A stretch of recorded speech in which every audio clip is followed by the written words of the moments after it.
का देवर जी ई कुल का फाने यहाँ? अरे का बताइए भौजाई, हमार तो किस्मती खराब बा।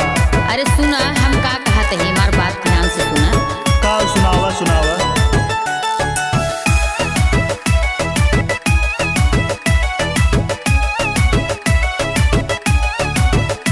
अरे कैला खराब अपन नाव देवरू, कैला खराब अपन नाव देवरू, मेहर बसुआ कहेला पूरा गाँव देवरू, मेहर बसुआ कहेला पूरा गाँव देवरू। अरे का बताइए भौजी, अब हमारो बतिया सुना। फूटल की समतिया हमार भौजी, फूटल की समतिया हमार भौजी, मिलल हमके में हरिया तले बाज भौजी, मिलल हमके में हरिया तले बाज भौजी। अरे तो ओके सम्हारा, गांव मोहल्ला में बड़ी बदनामी होत बा।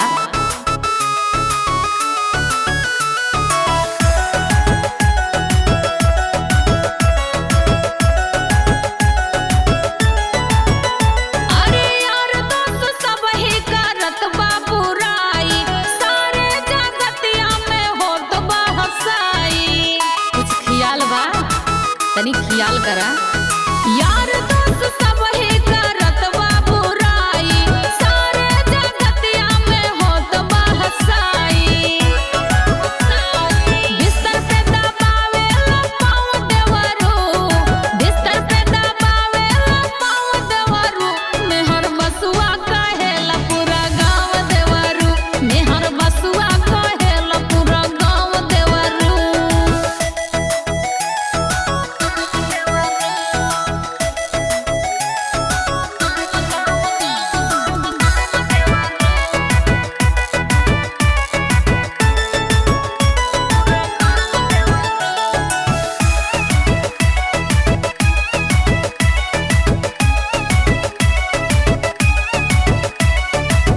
बतिया के तोहरा ना कौनो जवाब बा, का कही भौजी नसीबिया खराब बा। अरे भौजी, बतिया के तोहरा ना कौनो जवाब बा, का कही भौजी नसीबिया खराब बा। करे कृष्णा दिनेश बरदास भौजी, करे कृष्णा दिनेश बरदास भौजी,